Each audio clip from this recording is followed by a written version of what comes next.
the movie preview critic, informing and entertaining your movie world.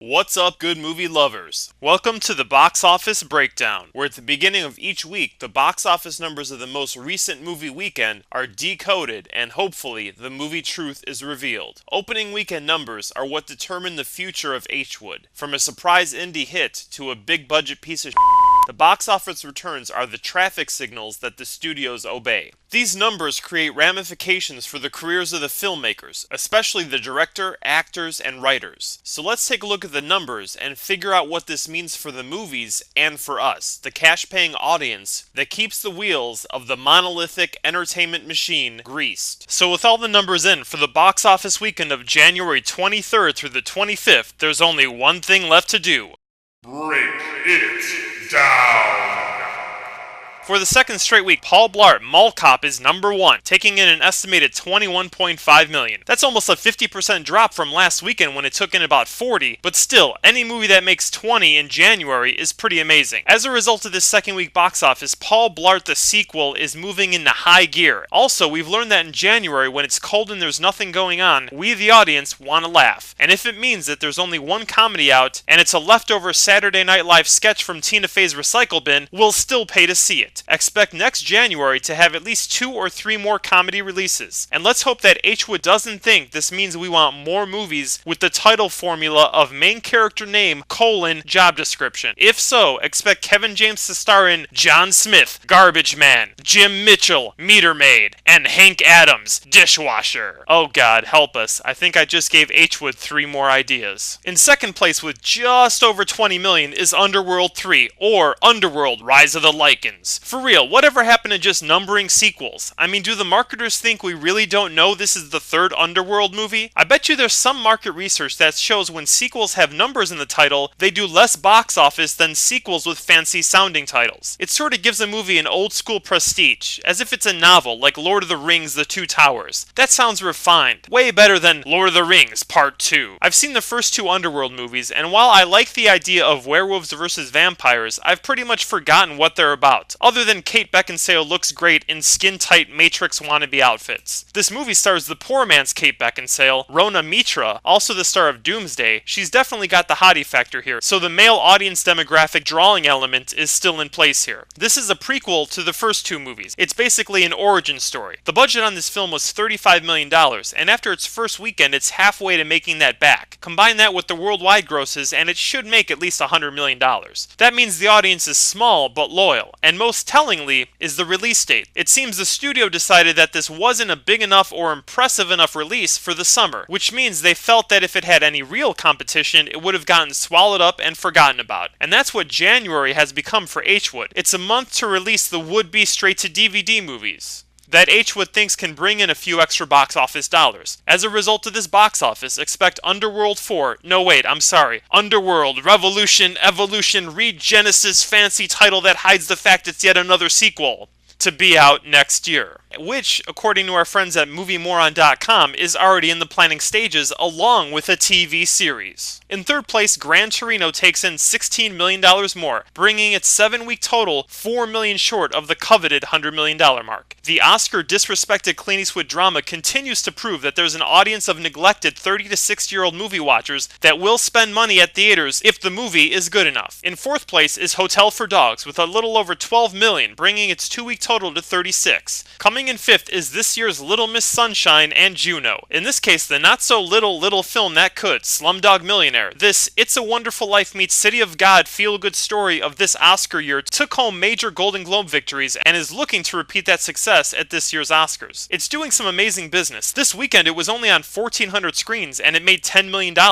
And just to compare, Hotel for Dogs is on 3,200 screens and only made $2 million more. With a budget of around 15, it's made about $56 million after 11 weeks of release, and it's showing signs of speeding up instead of the normal H-Wood release slowdown pattern. With a slow rollout on limited screens, the marketing plan seems to be working. Let it build some solid word of mouth, have it win some awards, then expand it to more theaters. This past week it added 829 screens, and the box office jumped 80% in its 11th week. Holy Just to compare, Paul Blart dropped 32%, Gran Torino 27%, and Hotel for Dogs also lost 27%. Those movies will not recover from those drops, and that's the problem with the current H-Wood releasing strategy. They hype up the movie through ads in order to have this opening weekend box office climax, which will be the most money it'll make during its release. Then they reduce the ads and slow the marketing down week by week, and by the 4th or 5th weekend, the movie's making $5 or $3 or $1 million, and then it transitions to DVD, where the real money for most movies is made today. Obviously, the word-of-mouth 70s marketing style doesn't work for every movie, because for that tactic to work, the movie actually has to be good. So it's better to hype it up, because as we all know, 90% of the time, the movie never lives up to its promise. It's kind of like trying to pick someone up at a bar or a club. You get them drunk enough, and the beer goggles kick in. And of course, the lights are turned down low, so you see the person in a semi-distorted way, kind of in an imagined fantasy way. Then just like in a movie theater, once the lights come up and you sober up, you realize,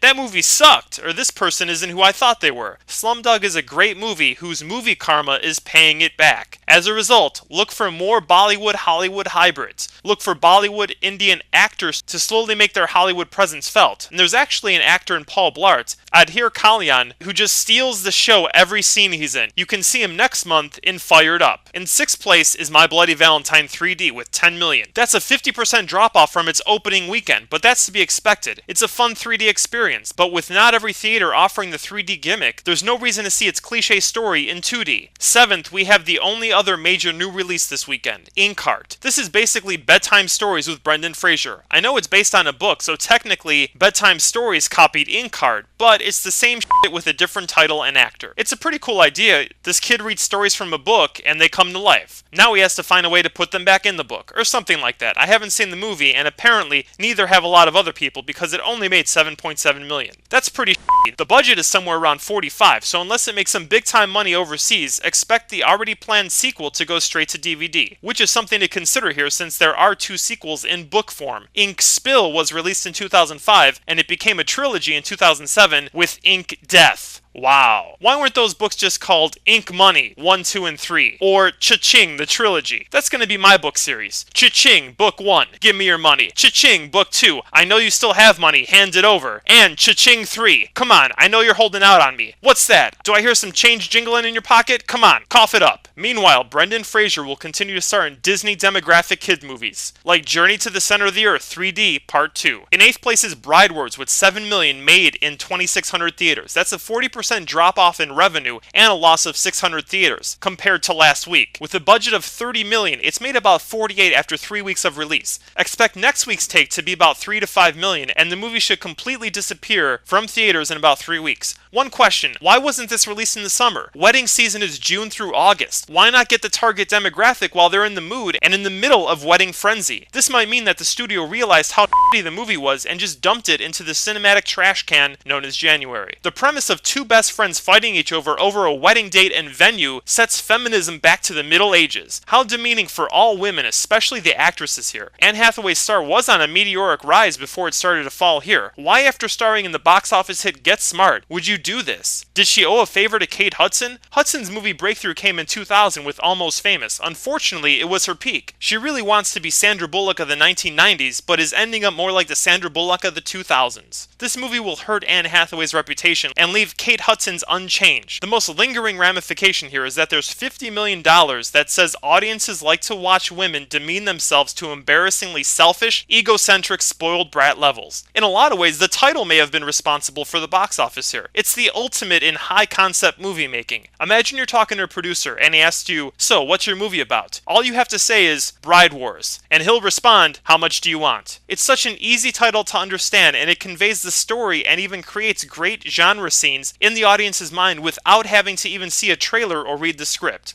Too bad that a lot of times high concept equals lowest common denominator. If only the content was as promising as the title. Until next week, remember, the movie future is in our hands. Hollywood gives us more of what we pay for, so choose wisely, and as always, long live good movies.